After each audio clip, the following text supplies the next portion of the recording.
Hey, bonjour tout le monde, alors j'espère que vous allez bien, j'espère que vous êtes en forme. Nouvelle vidéo dédiée à Zabbix. Dans la vidéo précédente, on avait vu comment installer un serveur Zabbix.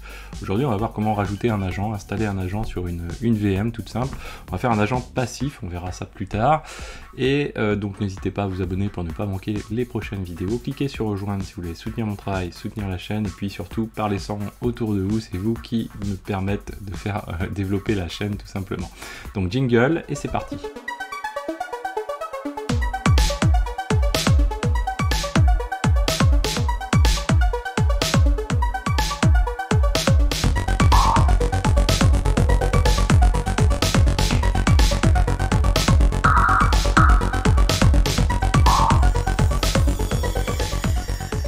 Alors on démarre de notre interface graphique Zabbix. Pour l'instant on a un seul host dedans tout simplement. Donc si on clique sur host, on a notre serveur, Zabbix server, qui s'auto-monitore lui-même finalement. Et nous notre objectif ça va être d'aller dans configuration ici, host, et venir cliquer sur create host pour pouvoir rajouter un host sur lequel on va avoir installé notre agent Zabbix. Donc on va refaire ça juste après, mais d'abord il nous faut installer cet agent Zabbix. Donc on a, c'est une VM tout simplement, elle s'appelle Z2, c'est une, on va checker, hop, voilà, slash, voilà, c'est une Ubuntu 22.04, vous voyez, et à côté, donc du coup, j'ai donc vous avez le lien dans la description de la vidéo, le lien vers le dépôt et la vidéo numéro 04, donc répertoire 04. Ensuite, on ouvre notre slide. Et du coup, nous, on va installer Zabbix en version 6. Vous pouvez prendre, je pense, une version plus récente. On va se mettre en tant que root. On va zoomer un petit peu. Donc, on fait notre wget. On récupère notre fichier. Donc, il est bien là. On va faire un dpkg-i2,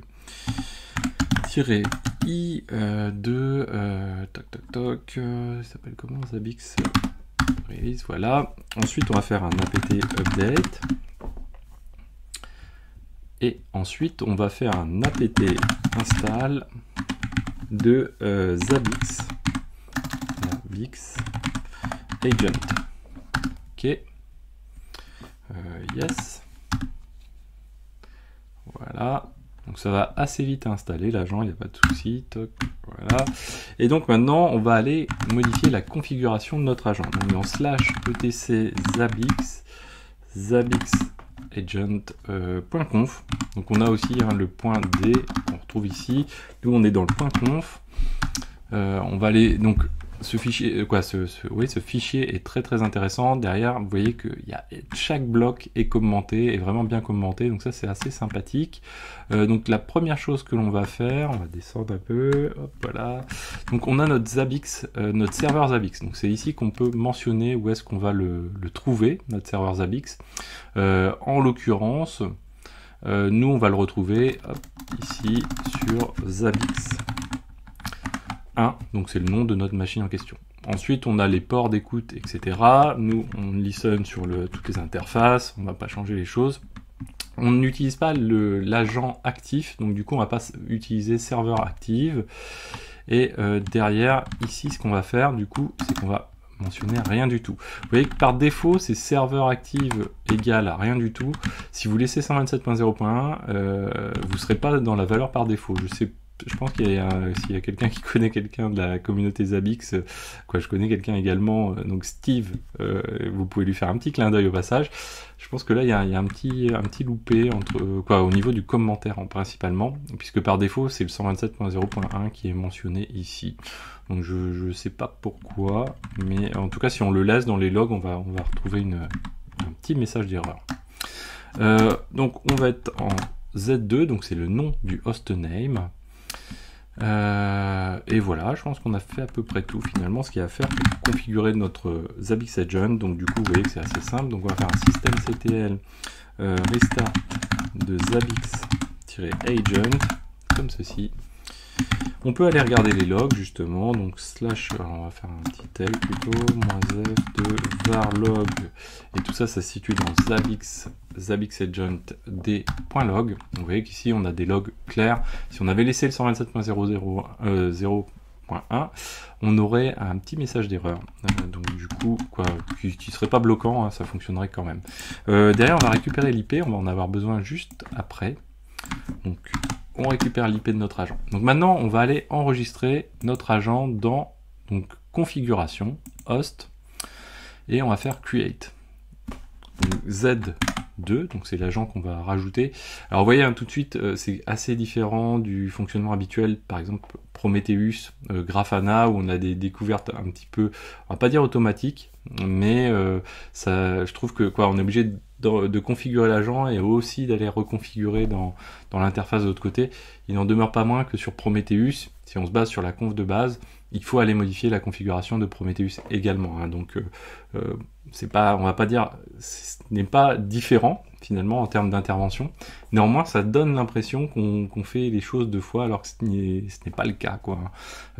Donc pas grand chose à dire dessus. Donc on va rajouter, donc ici j'ai rajouté le nom du hostname, le template. Donc le système de template sur Zabbix, c'est quand on a un groupe de serveurs, on a déjà vu, on veut appliquer un ensemble de choses. Par exemple, tous les checks qu'on veut activer pour un groupe de serveurs, eh bien, on va utiliser les templates, par exemple. Mais c'est pas, ça fait pas référence, si vous voulez, à des templates dans le sens dashboard, graphique, etc. On est vraiment sur du template qui s'applique, donc un ensemble de choses qui vont s'appliquer à un ensemble de serveurs ou qu'on va vouloir appliquer à un ensemble de serveurs. En l'occurrence, nous, on va faire donc du le Linux by Zabbix Agent, pas le active, hein. Nous on est sur du passif, donc on reste comme ceci. Et ensuite on va définir des groupes, donc ça va permettre voilà, de regrouper des hosts. En l'occurrence, on va avoir le groupe Linux Server, donc c'est des groupes qui sont mis à notre disposition. Derrière, on va ajouter un moyen donc à notre master, notre serveur, pardon, d'aller contacter les agents. Donc soit on peut faire par le mode agent classique, SNMP également, JMX, IPMI. Nous, on est en mode agent. On va rajouter notre IP ici, puisqu'on n'est pas en localhost. Vous voyez que par défaut, on va aller écouter sur le 10.0.50. Donc on vérifie qu'on a bien coché le enabled ici, et on n'est pas dans le cas où on passe par un proxy pour le monitorer. Donc on le rajoute comme ceci. Et là, vous allez voir ici, normalement, le ZBX, il doit passer au vert si tout se passe bien. Donc là, on va juste vérifier. Donc pour l'instant, il n'a pas récupéré les informations. Il faut quelques secondes quand même pour qu'il rentre en contact. Voilà, là, il est passé au vert, vous voyez. Donc ça veut dire qu'on a bien un agent, qu'il est bien available. Vous voyez, hein, au survol, ça c'est pratique. On sait le statut exactement. Derrière le fait d'avoir ajouté nos templates, du coup, on a des checks qui sont déjà actifs, et quoi, des checks, des métriques qui sont déjà collectées et actives. Et vous voyez qu'ici, derrière, on bénéficie aussi, donc, lié à ce template, des triggers, des graphes, et des services discovery qui correspondent au template en question. On reviendra sur ces éléments-là un petit peu plus tard. Donc si on clique sur le host ici, on retrouve nos informations, on retrouve d'autres éléments possibles également ici. On peut se rendre dans monitoring désormais. Si on va dans host, déjà sur la page d'accueil, hein, si on vérifie ici, on a bien 2 hosts qui sont recensés. Vous voyez, on le retrouve ici et il nous dit que l'agent a été le serveur, pardon, a un uptime inférieur à 10 minutes, c'est normal, on vient de le démarrer. Derrière, donc vous voyez que c'est déjà actif, hein, ça c'est assez sympa. Si on clique sur host, on va retrouver nos hosts, notamment ici, donc l'IP, etc. Et y compris les dernières data, donc les dernières données. On peut aussi y accéder par latest data, hein, c'est la même chose ici.